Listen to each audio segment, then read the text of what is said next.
Alright, hey guys, and welcome to Story Mode Co-Operatives. This is Benjamin. And this... Wow. Why did I refer to myself as Benjamin? Yeah, that was weird. That is weird. I only do that at work. You do that at all? Yeah. Oh, okay. Because I hear Benjamin easier. Okay, well, and this is Christopher. Because apparently we're doing that today. Yeah, we're going by our Bible names. Ugh. My Christian name. Christian name. Speaking of Christians, today we're talking about very famous Christians. Wait. No. No? No. We're talking about Warcraft. Okay. I was just like, I'm sure there's an allegory in all this, but I don't think it directly relates. No, more of a non sequitur. No, yeah. Yeah, so we went and we saw the Warcraft movie. So here's how this goes. So if you're a fan of the Warcraft movie, we went and we saw this awesome thing. Movie fans, we braved the Warcraft movie out of curiosity so you didn't have to. That's about right, right? Yeah, that's about right. That's a really good way to put that. Without alienating anyone. Now we've got all the audience. Yeah. No one knows that we have any kind of bias. I actually know. But yeah, so we're gonna kind of break our review here down of Warcraft, which that's what we're doing, into sort of three parts. Our first part, we're gonna kind of go and do a bit of a spoiler-free thing. So if you kind of were looking, I guess, for another perspective for whether or not you should go see this movie, I guess you're in the right place. Yep. Then we'll kind of go into a little bit more spoiler territory and get a little bit specific with our sort of criticisms. Yeah. And maybe from there, we'll do a little speculation and talk about what we'd like to possibly see in the future. Yeah. Maybe? Yeah. I don't know. Yeah, no, I'll get to that later. Yeah, it's not really a movie filled with spoilers, I guess. Or anything that I feel like... There's enough. I mean, I'm thinking of one. Yeah, that's kind of big. And if you're someone who's like familiar with the lore, there's enough changes that there's a couple changes that would be spoilery for you if you're that is fair. All things have spoilers, and all people care about them apparently. It's very true. So I'm gonna let you go first, Ben, on what you thought about the Warcraft movie, because when I recorded a Let's Play recently with Bertus, he sort of let slip to me that you were interested in kind of picking at the movie a little bit more than I was. So I'm gonna let you go first. So it's a movie that and this is gonna be the weirdest comparison I've ever done, especially to film people. They're gonna get fucking offended. I put it on the same level as The Revenant. The movie with Leonardo DiCaprio. I think it looks gorgeous. I think it's one of the best looking movies, especially as far as a video game adaptation.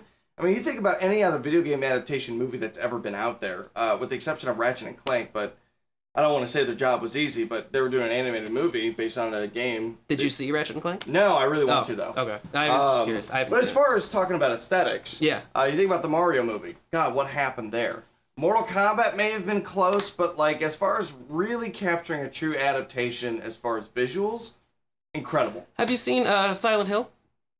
I forgot that one. It's not. I don't want to say like it's a great movie, but it's a pretty decent. Yeah. Like I haven't played much Silent Hill, so I'm not gonna be like, oh yeah, I'm the expert. But I think that's the reason I like the movie. Yeah, it did a pretty decent job of kind of capturing what it was about. Yeah. But aesthetics. I mean, the colors were just as vibrant as any of the games. The way Azeroth looked was just as vibrant and beautiful as any of the games. The dwarves looked great. Ironforge looked great. And I think they did a really good job capturing that. Where I fell apart was I felt like the movie needed to follow one person's story. In fact, we were watching two, and one of them I was just more interested in. And that was Durotan's story. Durotan's story I felt was way more interesting than Lothar's, but it was hard at a certain point where I think it suffered also from the Phantom Menace effect, where I'm like, I don't know who the true protagonist of this is, or if it's a buddy protagonist with them being in separate areas. Well, I think that might have been part of the point, is it's supposed to kind of be a dual protagonist thing. Yeah. Also, to clarify, Durotan being the orc, yes, and Lothar being the human main characters, yes. For those who are not inclined to Warcraft particularly. Right.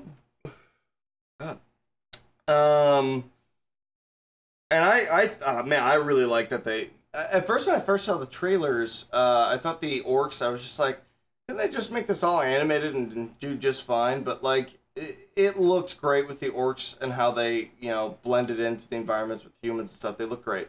And it was a good way to stand out from other orcs you've seen on screen, primarily Lord of the Rings. Kind of my opening. I mean, that's my huge part. On film technical levels, there are things I had trouble with. Not so much of the story. They had a story to work with, and they worked with it well. They did exactly what the story demanded. I just felt like there was just, when it came down to the details of the writing and some of the acting, I'm just like, oh God, what happened? So I don't hate the movie. I just... That's a strange precision of comfort, because you sounded like, right up until that moment, you sounded like you had kind of high praise for it. Now you're kind of coming back. So. Well, I just mean that, like, because when it gets down to... Because a lot of my problems with the movie do come down to the pacing.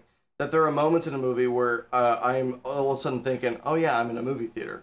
And if I ever get to that moment, I feel like the movie has lost me somewhere. And I always feel that if I focus too much, even with a film background, if I focus too much on the cinematography or other stuff, I'm not... It's about getting drawn into the story, yes, and like exactly. being pulled into the story. Yeah, I mean, it's sort of the effect of, if you go to film school, it's sort of something... Yeah. Film school. You go and you struggle with this. You got to work through this phase of sort of... You don't do that. You just watch movies the whole time. Yeah, you go and you start watching movies and you start pulling them apart, and it gets to this point where you start to notice what a good movie is because you're not pulling it apart anymore. You're just sucked into it. Exactly. And they do it's an interesting process too. Not to diverge too much, but like when you go and have a film background, you go from being the same as any other audience, being pulled apart, and then coming back together like anybody else with the heightened thing, which is where I feel I can still find everything good about the movie, but there are things about it that just rub me the wrong way that I think it might be... This is something that I also let slip by Curtis too. That you claimed it was, if I will, or if I may, that it's the best video game movie ever? I think so. Okay. And when he said that, I went like this. I went, oh, that's probably true. Because you think about the... To me, the closest ones behind it would be like Silent Hill or Prince of Persia, which are decent, but there's just nothing to them. About that movie. There's just nothing much to them. They're just like, you can sit down, you can watch them. Mm-hmm. You can not feel like you're wasting your time, but at the end of the day, you're not going to remember anything about those movies other than, it's like Silent Hill or the Prince of Persia. Whereas Warcraft, I felt it sat with me. I'm going to take my turn now. Yeah, because I feel like you've been going on. But so I very much enjoyed Warcraft. But kind of to a similar degree, whereas it's a little bit... I think the one word that when we kind of came out of the movie theater that we kind of kept settling on a lot when we were talking about is it's a little messy.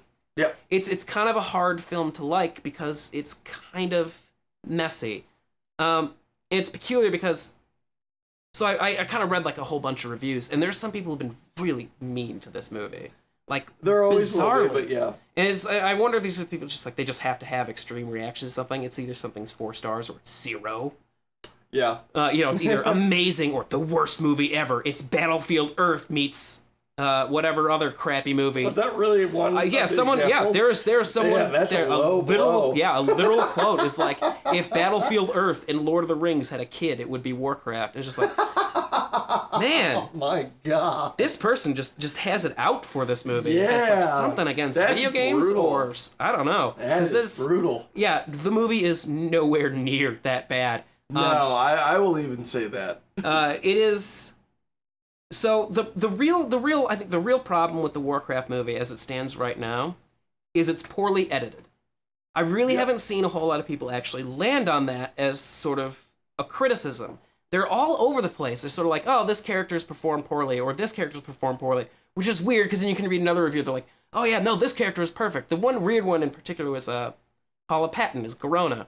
I'd read reviews like, oh, she was, amazing and outstanding and one of the best characters in the cast, and then some are like, she's ridiculous and I can't get past like the way she looks and like everything about her performance is wooden and just awful. It's just, are these people all watching the same movie?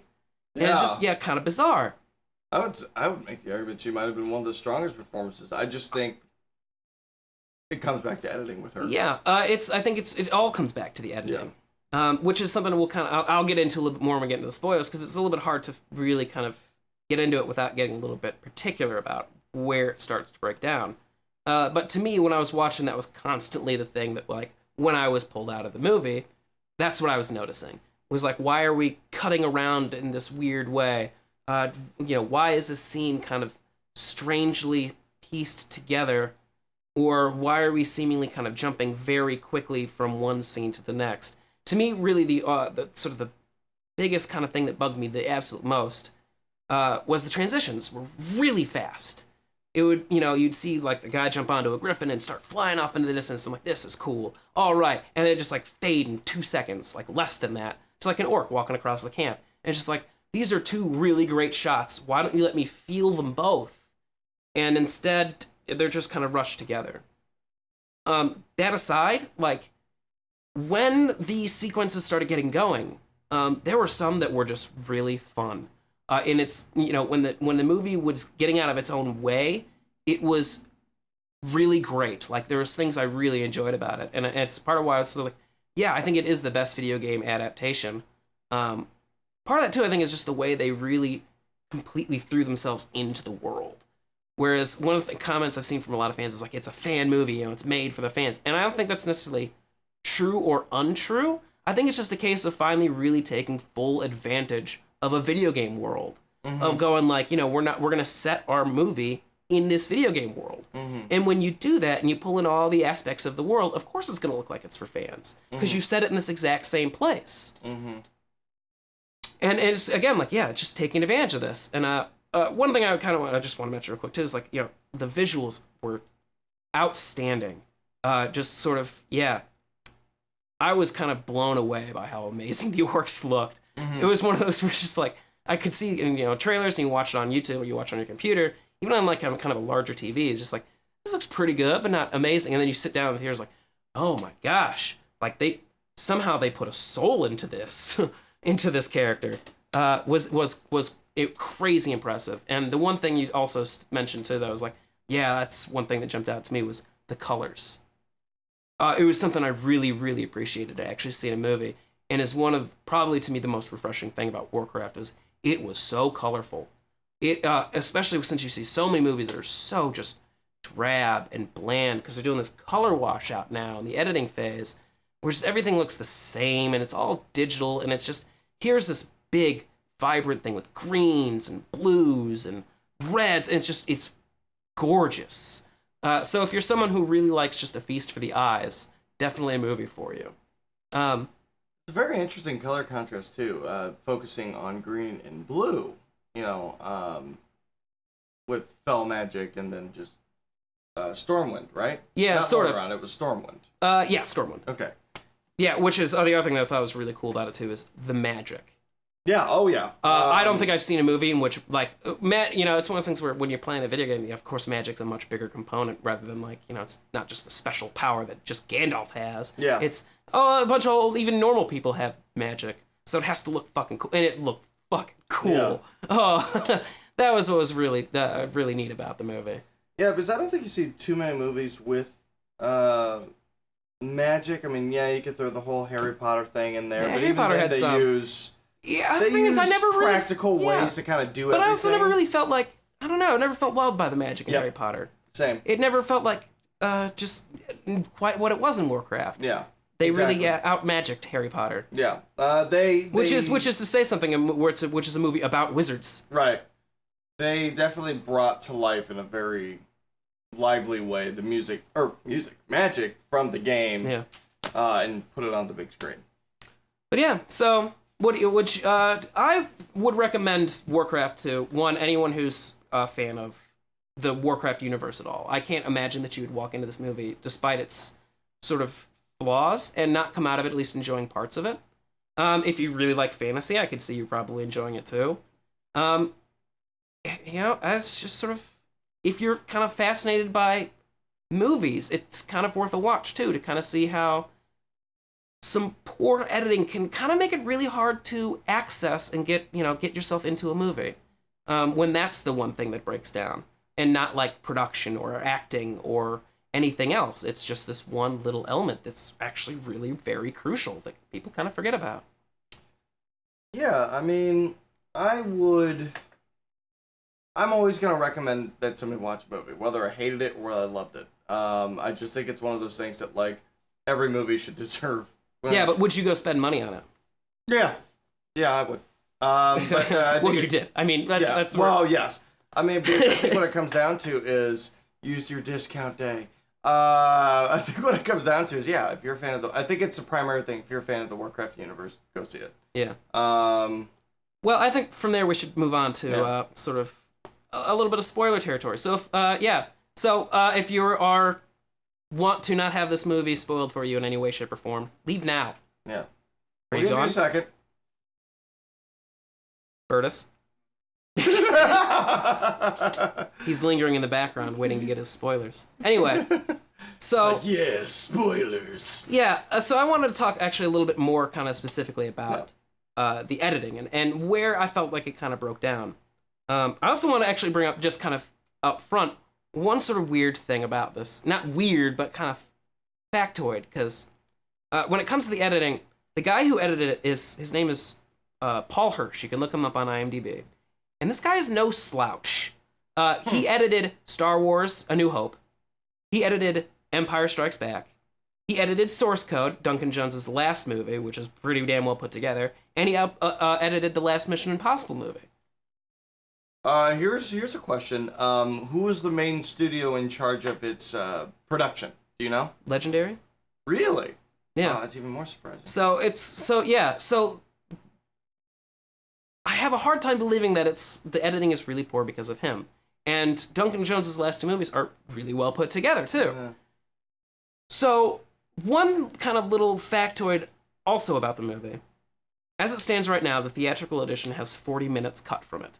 Yep. The producers sort of, I don't know when, but it wasn't that long ago. It was like 3 months, I think, before it came out. We're like, you need to cut this down by 40 minutes. The movie as it stands now is 2 hours long. That means they cut out a quarter of the movie. Yeah. That's ridiculous. And when I kind of read that, it makes me go, I wonder if this is the source of the editing problems in the movie. Because it feels like there are small scenes or small plot points that have just been pulled out, and you're kind of left to surmise them on your own. Sort of the topmost among them, kind of the biggest one that stands out to me is, I want to bring out, so the first example is, early on in the movie, Lothar, the human leader, and the mages go out like looking for the orcs. They're like, we got to go find these guys, what they are, because I don't think they know they're orcs yet. They just know that something's out there, destroying their town. So like, we got to go out there and find what this is. And they go out there, and out of nowhere, they're ambushed by the orcs. But then while they're there, several of the major orc characters show up, including Blackhand, who's like the war chief of the whole horde, and Durotan, the main orc character, kind of out of nowhere. And as this battle goes on, eventually the orcs start to retreat. And as you see them retreating, like, Durotan just kind of rides past Garona. And she's just kind of chained up there, kind of in the middle of nowhere. And it's this weird scene that's sort of like, okay, I can kind of draw some quick conclusions about how this happened, how she got there. But it really feels like there's this whole scene missing where it was like, yeah, Durotan and Blackhand and Garona were like, walking through this forest, and they hear the humans nearby or something, and they were talking about what their goal was there, but they cut that scene for time. And so now you're left with just this kind of weird moment where, oh, here's this character kind of out of nowhere. Okay, I can kind of, like I said, surmise what happened, but it's just sort of off. And there are several kind of smaller moments like that kind of peppered throughout the movie. Yeah. Like, I think in that scene in particular, I mean, it obviously wasn't the first time we see Garona, but it definitely, I mean, for a movie that it was definitely trying to balance out two perspectives in this war, that could have been a scene a scene that warranted the other perspective because again, I felt Durotan was more interesting. Durotan just in general was by far the most interesting character. Yeah. Like if they want to pull one really good success from this, it's Durotan. Yeah. Was really compelling, really interesting. And Toby Kebbell performs just an amazing job. And so did the effects work on it. The guys that did all the stuff for him is incredible. But I would even love to see a conversation between Durotan and Black Hand as two war chiefs of two different clans, even though Black Hand being pretty much the overarching one. Yeah, I would like to have seen even a minute of that conversation before they went, "What's that noise?" Yeah, I think that's kind of maybe one of the smaller things I was missing too. Just a couple of small character moments where you get to see how a couple characters relate to each other. Yeah.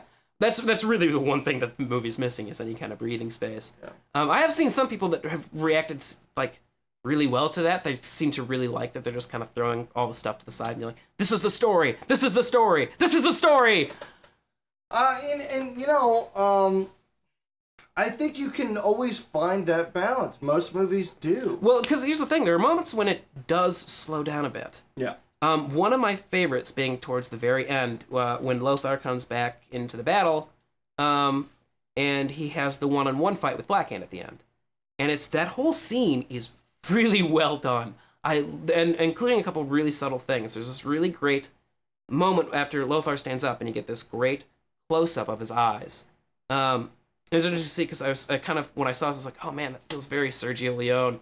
And then I saw an interview with Duncan Jones after. He's like, yeah, we were kind of inspired the face-offs by westerns and that kind of thing. I was like, I see. But this shot is it just kind of focuses on his eyes. And the shot before is his Blackhand kind of walking parallax against him. And you just kind of slowly watch his eyes kind of just track through the frame. And it's this really just great moment. And it's kind of that moment, especially when it came towards the end of the film, it was like, why couldn't we have more moments like this where we slow down for a minute and we really feel what's going on in this moment?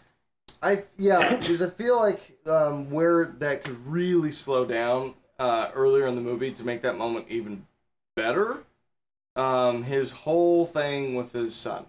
That was one of those, that was another one that just felt like it was pulled out of nowhere, and you kind of knew, because of how it was pulled, you kind of knew where it was going to go. Well, if you were familiar with the lore, you probably had a pretty decent idea that his son was going to die, because he's a real son in the lore. Right. So it's just sort of this is not a character who's going to be here for very long, or have much of an effect. The character changes, it made me wonder, but I'm just but I also remember, Luther's kind of a xenophobe, that I'm like, something has to turn him to, oh, there it is. Yeah. I will say this, as far as that kind of plot point goes, the one thing I do appreciate about the way they included the son is, when he gets killed halfway through the movie, it actually affects the plot. Yeah. It's not just that he dies and someone feels bad and then for a scene and then we move on. It's he dies and Lothar feels like shit for the rest of the movie, and it affects the way he behaves for the rest of the movie, which is, it's kind of predictable and you can kind of see what's coming, and I don't know, maybe his son was also kind of miscast to the point I never really felt much of anything for him.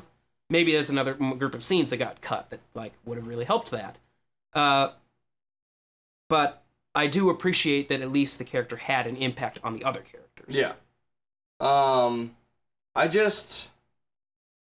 Even if there was some kind of direct communication between Blackhand and Lothar there's just something from that scene, the showdown at the end, that I'm like, especially with how quickly it goes down, which is fine by me. Again, I really don't care that it does. Yeah, I was a little bit disappointed the first time I saw that. I kind of thought back and I was like, I kind of liked it a bit more. And then when I kind of heard the Western thing, I was like, I want to watch it again with that kind of in mind. Because that's how, Western shootouts go. It's just it's... Draw, dead. Yeah, it's sort of very much like that. And in all honesty, duels are probably pretty similar. Yeah. They're probably, most of them are seconds long. Yeah. It's probably not they're very... Because it's, how long can you throw your swords at each other before someone hits somebody and kills the other person? Before somebody's arm gives out or something. Yeah, especially because, kind of a bit fiction in movies is, when you see those, swashbuckling sword fights where they're clinging swords for minutes and minutes and minutes. No one actually fights like that. Nope. You'll notice that they're trying to hit each other's swords, not each other. Yeah. So sort of, there's some believability in that, whether or not you feel maybe a bit anticlimactic or not. Yeah, that's definitely one of those things I didn't feel as anticlimactic when it happened. I was just like, well, that was fucking cool. Yeah. Because, the other thing is, it showed exactly how both of those characters operated. Lothar proves very early in the movie, he's a quick fighter. He's not a brute force kind of a fighter. He's very sort quick. of. He does throw the horse at people, which was cool. Yeah. There are some really great, just orc beats where it's just you get to see, in Lord of the Rings, the orcs are just the marauding bands just run into arrows and yeah, they just swing their swords and stuff. But these orcs have like character and like they do some great, like throwing a horse. And I remember seeing an interview about the incline headbutt that Ogrim does, where he like grabs this guy by the hammer and like thrusts him over his head and like drops him onto his own head to headbutt him. Which is just like, there's just some weird, nice touches physically with how the orcs operate. But yeah, that showdown definitely showed Lothar is quick and clever. Black Hand is brute force. Yeah. And those two clashed and one came out alive, and that was like if anybody said that was anticlimactic, I'd be like, I think you're kind of missing the point of what that battle was. We've also been through already quite a bit of movie. Right, exactly. By that point, yeah, by that point. That's the other thing I was going to actually point out. I think my other favorite character in the entire movie was Gul'dan.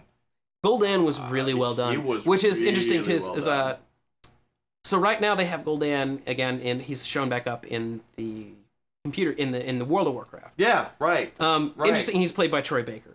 So, which is interesting to see, because it's actually, I'm having this kind of moment, which is like, man, which of these Gul'dans do I like better? They're both really good, and for slightly, subtly different reasons. I really like Daniel Wu's kind of like wheezy, sort of very, like, I don't know how you say sinister, but he just had this attitude about him. Just felt like, I really enjoyed it.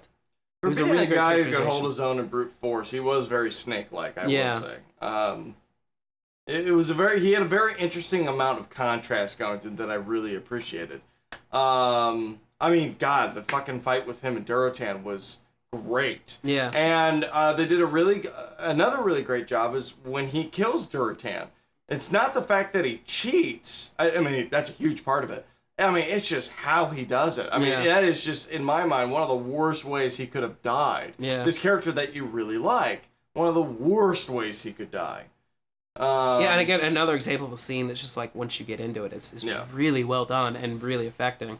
There is something that I kind of can't get over. I was not crazy about the king. I love Dominic Cooper.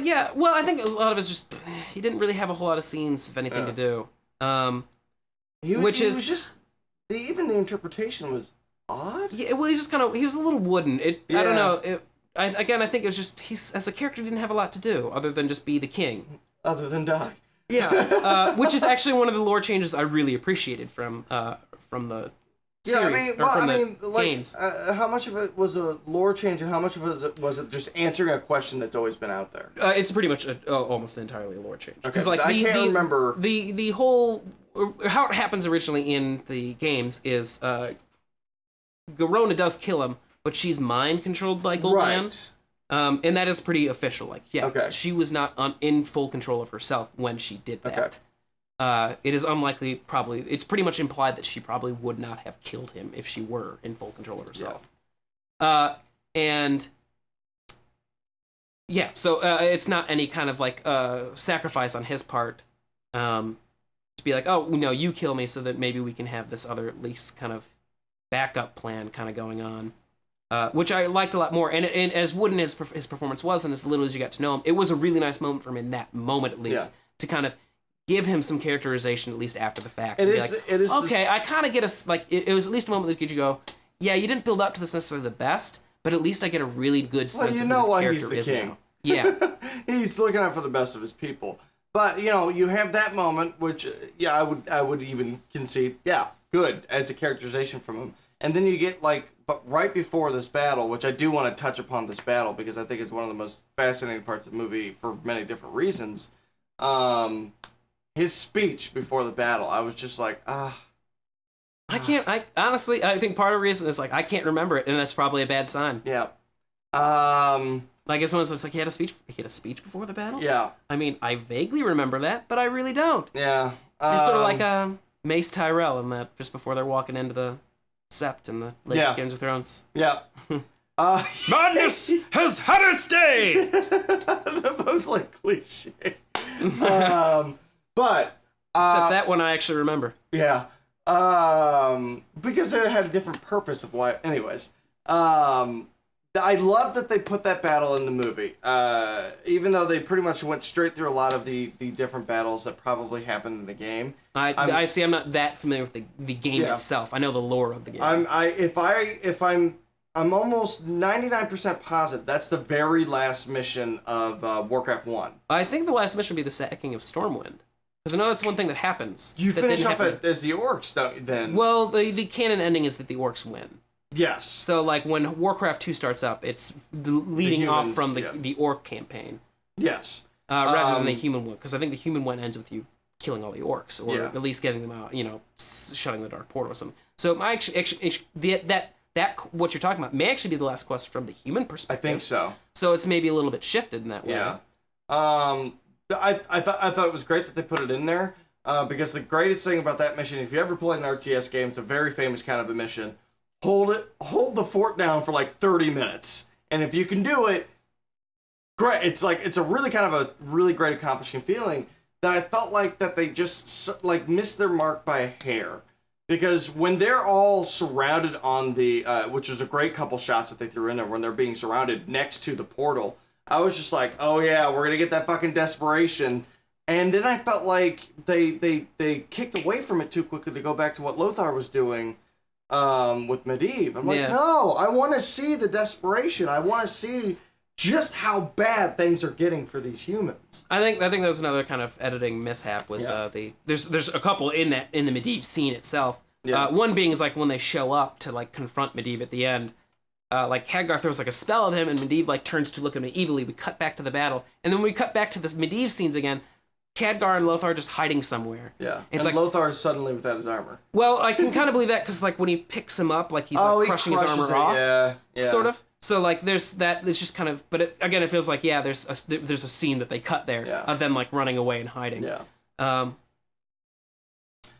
In general, I was not crazy about that kid. About Khadgar? Yeah. I actually really liked him. Really? He was one of my characters I liked a lot more. Is one of those words I didn't like him early on, but I liked him a lot more as the movie went on. And I liked the character development they gave him. I will say as far as the character goes, it was fine. There's just something about him that rubbed me wrong. I could see like because the one thing that kind of I can't quite get into is he doesn't feel like visually like Khadgar. Yeah. Like there's something off about him in that kind of sense. Yeah. Whereas like when you see in kind of interact with Khadgar in the games, is like this doesn't quite feel right in a sense of like being near enough to each other, but like a Khadgar. He's a like once I kind of get past that, I was like this is just a Khadgar. He's just a character. And he still covers a lot of the same beats and feels in ways certain similar. It's just something. There's some kind of visual disconnect there. Or something. Because the same curse happens to Lothar. When you read the games, like you get that Lothar's pretty much like kill all orcs kind of a dude, but he just came off as smarmy. That was the one character I did not care much for. Is Lothar. Everything he did, every time he smiled, you're just like, oh god. I like some of the moments with him, but it's just like, I never disliked him. It's just like I never really cared much for him. The other thing that really, I felt like the movie was trying to borrow humor from a bunch of other stuff that the humor didn't really land with me. That was another one just sort of, there was the one thing I kind of, when I watched, I decided to, it was like, I wanted to watch Mission Impossible 5 again to kind of get a sense of that editor and whether or not, like, and how he works. And I don't know, I'm wondering if the guy just doesn't have the strongest sense of editing comedy. And as I say that, there's like, the few people watching this are typing out in the comments like, well, neither do you, Chris. Your comedy editing is terrible. So it's like I can't be sitting here being too proud. But because there are a couple moments. There's one where I remember Lothar throws this like rock at the big the golem at the end, and it just kind of it's like a pebble bouncing off like a boulder. It's like ding ding ding, but it's just edited in such a way where you don't really feel that. There's another really great moment where he's like trapped in the jail cell. And he's yelling at the guard, and suddenly he's like kind of throws his hands out at him, and suddenly the guard turns into a sheep. And like he kind of gives his hands a glance, like, "Did I do that?" And it's if you catch it, it's really funny, but it's edited so fast that it's really hard to. Yeah. And it's sort of like the hardest thing about doing comedy is you actually have to slow down for a couple seconds to let the jokes land, to let people kind of feel it, and then move on. Yeah. Which is, again, it's the hard part about comedy editing. And the hard part about editing comedy into action, because it's this moments where you got to slow down the action for a couple beats and kind of, here's the joke, laugh, all right, and now let's move on. Yeah. Because you got to even have that kind of moment in editing where you kind of go, here's the joke, ha ha ha ha, and now we're moving on to the next shot. Because you got to give people that little bit of space for that kind of, to kind of do that. And the movie, that was another thing I think the movie, in moving forward too fast, never quite gave you. Yeah, for an example, if anybody like kind of got lost in that, one of the greatest examples of slowing down the action for comedy, I feel, comes from Guardians of the Galaxy. At the end of the movie, when they're raiding the Accuser's thing, after the entire movie, oh god, what's his name? Drax. Like, bashes the guy's head in or something, and it says, cut the neck to... I thought you were going to talk about the Groot bit. Oh, no, that's also another good one. Where Groot throws out his hand, extends his arm and, like, trashes that whole hallway of enemies, and just turns around and smiles. Yeah. And it's, like, one of the funniest moments. Yeah. But it's like, it's slow. It's just this nice slowdown moment. Yeah. Where it's like, here's the joke, and you see what's going on. Pause, and he kind of, like, turns around, and you get this whole nice beat of his smile. And then you cut away. You also get this great reaction from Drax, too. Yeah. Of him just being like, this is great, isn't it? Yeah. But yeah, just Guardians of the Galaxy is riddled with those examples if you're ever confused about what we just talked about. The thing is, even in, I feel like I can remember a couple moments like that even in Source Code, where it felt like he had a better handle of it on that. And again, maybe it's just they're trying to cut down as much time as they could for this to get it kind of under their limit the producers wanted. But yeah, I mean, it makes you wonder how ambitious Duncan got with this, because I understand he was very engrossed. So much of everything. it paid off though. Like I think it's a shame that like it's kind of got this editing problems because there's so much of it that pays off so well.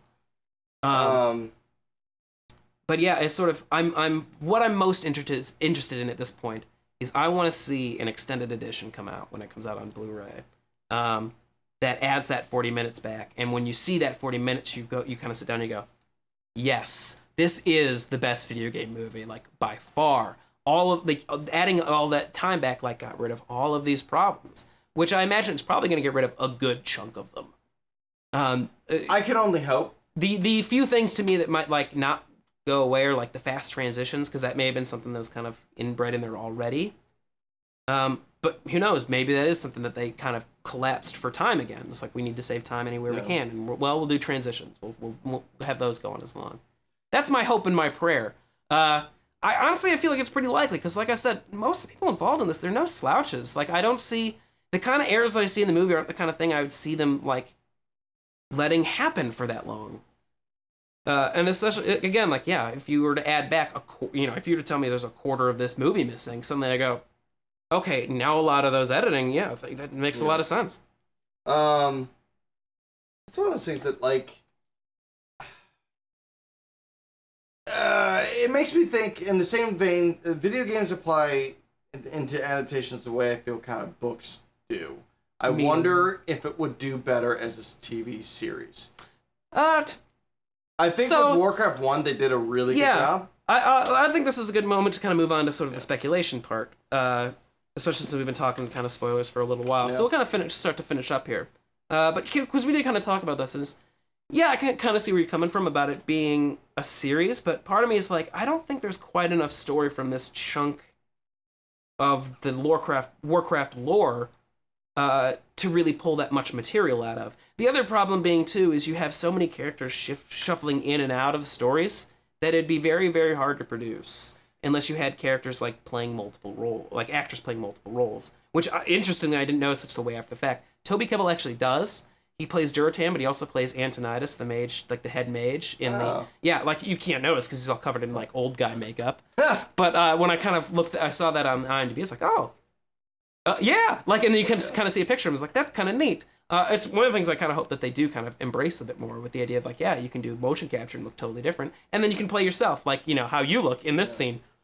But it's one of those things that I'm like, I wonder if you could just go through, and even if it's like an 8-episode or 10-episode series, like a mini-series? Like a mini-series for each game, really slow down and maybe even flush some things out that weren't even in the games. Maybe invent some stuff. Maybe, I mean, really do what you want, but let it breathe the entirety of a series. Because my big thing is when you get further down the line to Warcraft 3. Now, the human and the undead campaign, I mean, to me, that could be all of itself one movie. You can condense that down. At least the human campaign. Yeah, but then you have the orcs and the Night Elves, which have quite a bit going on, especially on Thrall's side of things. Well, yeah, and then if you want to start moving into the expansion, the Frozen Throne, it's like, here are 3 more than incredibly complex stories. Yeah. It is essentially, like 7 complex stories, like all kind of just piling on top of each other. That weave with each other in and out. Yeah, I could see them having a hard time with Warcraft 3. Honestly, I could see them making a trilogy, at least at the moment, out of Warcraft and Warcraft 2 and its expansion, Beyond the Dark Portal. Is that really what it was called? I think so. Yeah, I think because that's where they go. Right. They go to Draenor. So that would be that kind of be where I'd see like the next thing. The most interesting thing to me is how they introduced Thrall into this like early on. Yeah. Because that's the only thing that kind of confused me about where exactly they go next. Because that's sort of a whole disconnected story. His story up until Warcraft 3 doesn't start to really join back up with anything. Well, a little bit before that when he starts sort of reforming the Horde.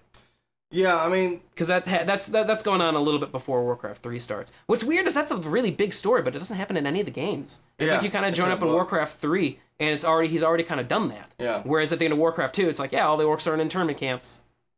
Yeah, it's really kind of bizarre, and it's honestly, I think one of the best like video game books I've ever read was Christine Golden's. I did read that one. It's pretty decent. It's better than some of the other Warcraft novels. Well, for sure, most of the other Warcraft ones, probably all the Diablo ones.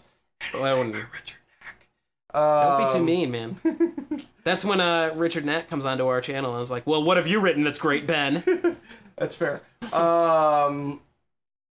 I just this Thrall is pretty in depth in that book. What happens, even though it's not a long book, there's a lot happening. No, none of those books are long. No, like the one nice advantage about those books is like, I want to read something. I can read this in 3 hours. Yeah, that's about a movie's length of reading. Right. That would be interesting to see if they like adapt some of like the novel storylines into a movie or something like that. Yeah, because I mean, like Thrall's story it takes place after Warcraft 2, so I'm like.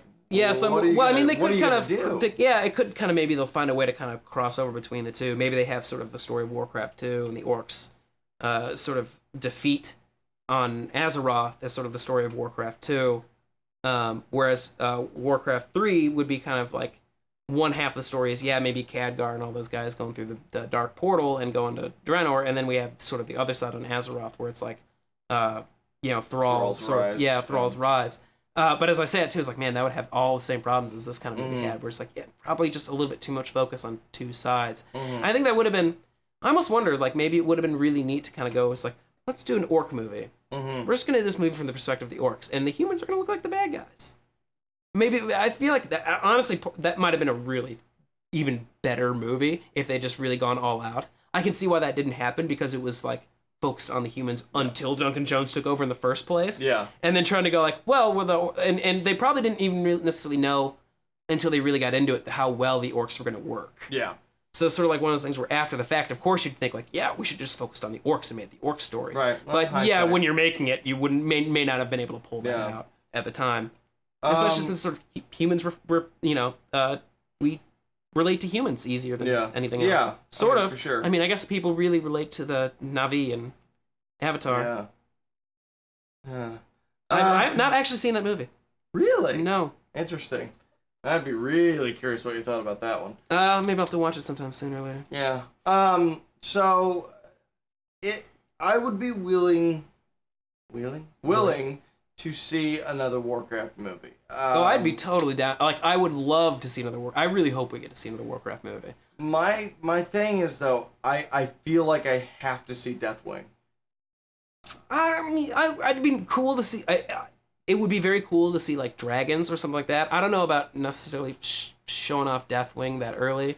Especially, the only thing I have against, like, I guess, going in with the dragons kind of direction is, even though the dragons are a little bit different in Warcraft, we've got these great, amazing dragons right now in Game of Thrones. Yeah. So it's sort of like, doubling over like that would be just sort of, maybe they should bide their time just a little and let that kind of shuffle aside first. Yeah, I don't know. It's just also one of those things that I know that as far as the lore of Warcraft 2 goes, like, Deathwing manipulates quite a bit of it. Because he keeps transforming into a human, into an orc, and going to both camps and really... I don't remember if he transforms into an orc, but I know he is a human at that time, and he's kind of like manipulating things to kind of gain power in the human. In fact, I believe he's primarily a manipulator of Lothar to make him more xenophobic. I don't remember that well. Yeah.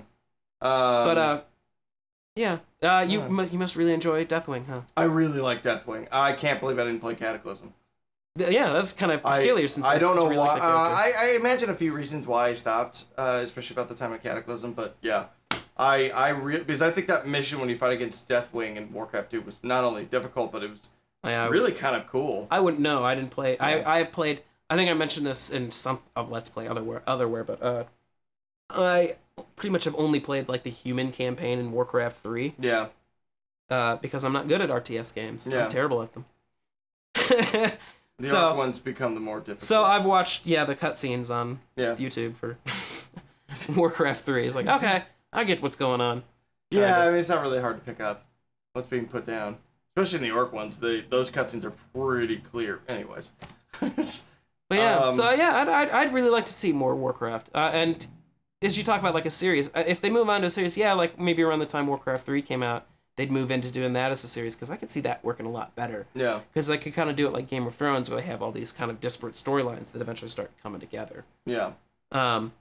Or, if they could find a way to make that work as a movie, they could then come back, they maybe could do it kind of like the Marvel Universe, where here's the Arthas movie, and now here's the Thrall movie, and then here's the movie where they all get together. Yeah. And it's like, that would work probably pretty decently too, especially if they had a really... Because I think that, I think it might work better than the Marvel Universe, because they'd have a much keener idea of where their destination is. Whereas sometimes I feel like that's a problem when I'm watching the Marvel movies, is sort of like, well, of course all these guys are going to get together, but to what ends? Yeah. I guess to fight Thanos, but what does that really... You have to think about what happens after. No, I don't. Right. Because, I mean, at least with the Warcraft games, you can go, all right, everything leads to the battle at the World Tree. Yeah. It's... Because if there was nothing else after that, there's nothing else after that. But yeah. Even though there is. So that's our in-depth review of Warcraft. Yeah.